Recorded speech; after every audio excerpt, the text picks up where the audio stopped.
Good morning, patuloy tayo sa ating ginagawa at ngayon na tayo ulit nakapag-upload. Ayun si Utol, tayo nakapaghalo na at kami nag-ano doon, papalitada sa taas.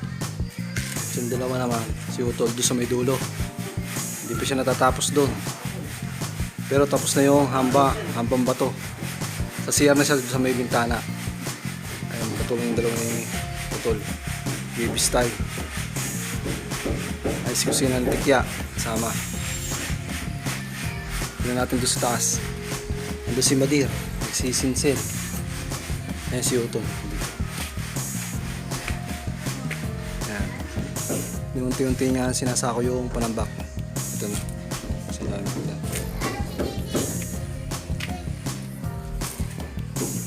Tayo sa taas. Tignan natin si Madir. Ito ang ginagawa ko doon, nagsisinsil. Electrical tayo. Ayan, dito tayo. Doon muna tayo sa kabila. Likod. Pinapalitadahan namin yung Utol. Ay, si Madir nagsisinsil. Sa outlet, saksakan. Lilinyahan namin yan. At nagsisinsil tayo dyan sa may harap.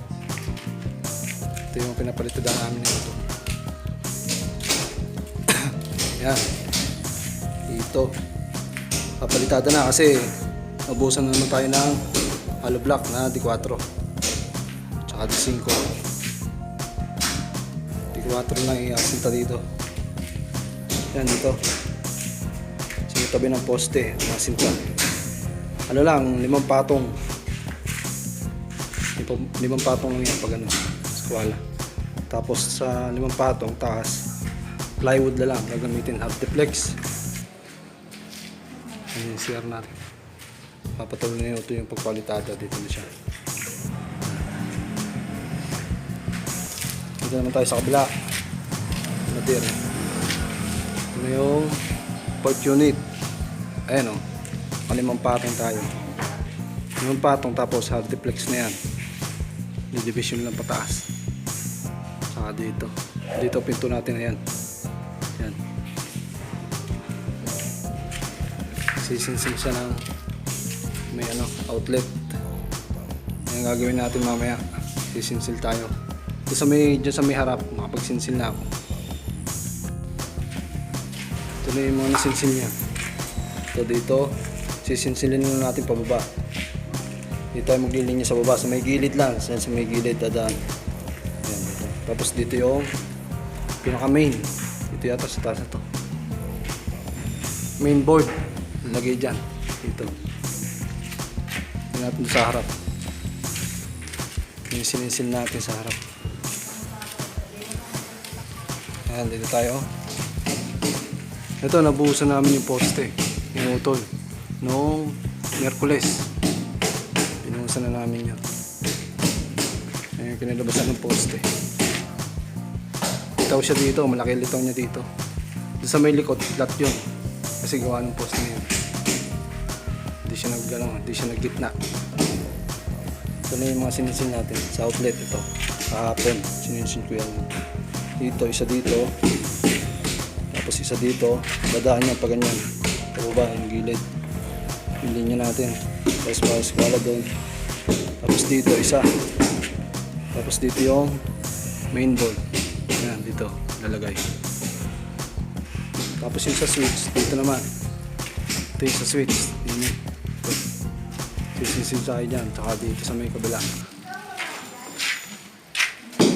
Dito sa may tabing CR.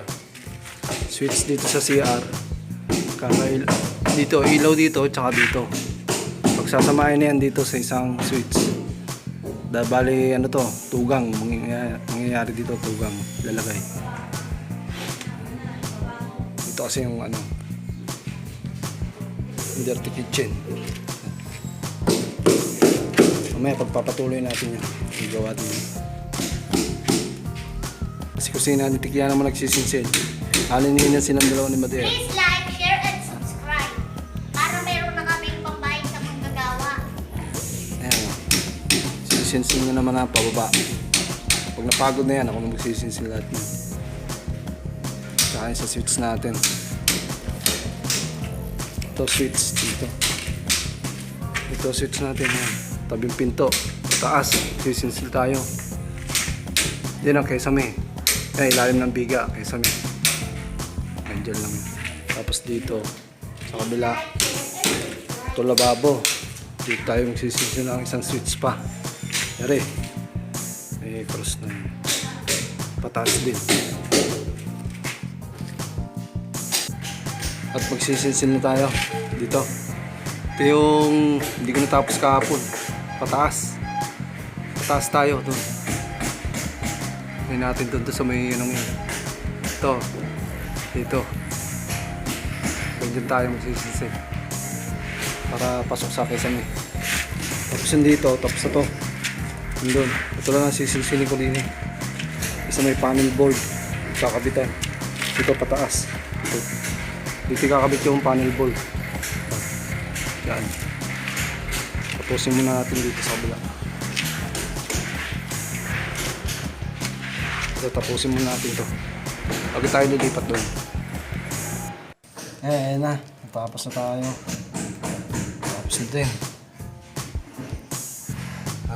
Dito kesame natin. Costillas kesame. Ito yung ilalim ng biga. At doon naman tayo sa kabila. Doon. Ito yung kakabit yung panel board. Dito sa taas. Dito naman tayo magsisinsil pataas.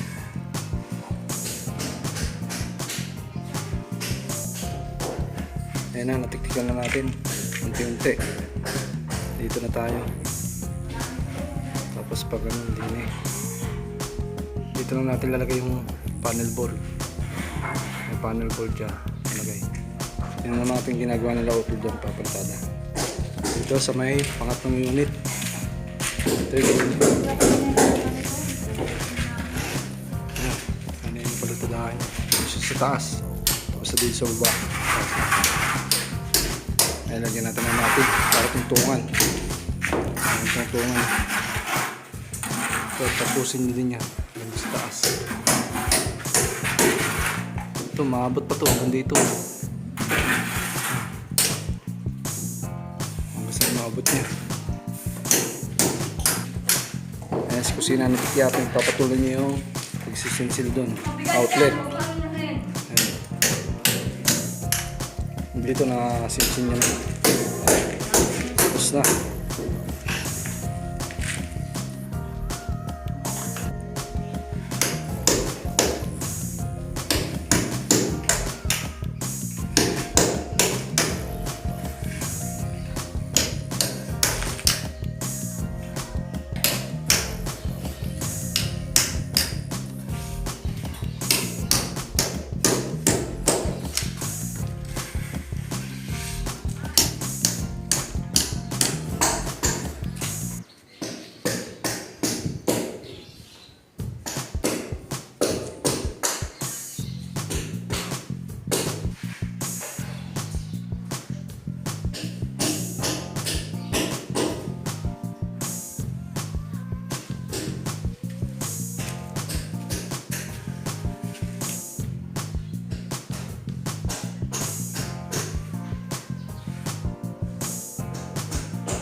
Tapos na tayo dito. Dito na tayo sa may kabilang magsisinsil.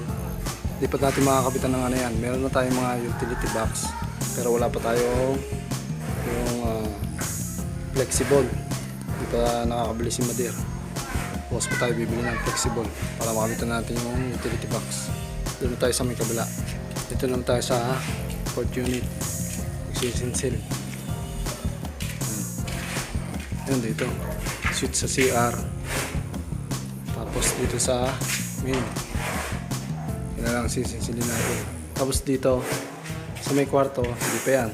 Kasi ano yan, sa ano na pa dadaanin sa plywood na. Yung switch yan sa loob. Dito man tayo magsisinsil. At tignan naman natin si Utol daw. Pinapalikadahan niya. Ayan, tapos na sa may sa may CR. Dito naman siya. Kanina yan, tapos na yan. Dito naman siya ngayon. Taas na yan. Ayan. Tapos pagkatapos natin lumiksin sa may port, dito naman tayo. May 12 unit. May switch doon tsaka dito. Sa main, ayan. Switch dyan. Pataas. Yung outlet okay na. Dito kasi wala pa. Wala pang division ng aliblock. Di 4. Hanggang dito lang asin tayo. 5 patong. Tapos ano na lang din.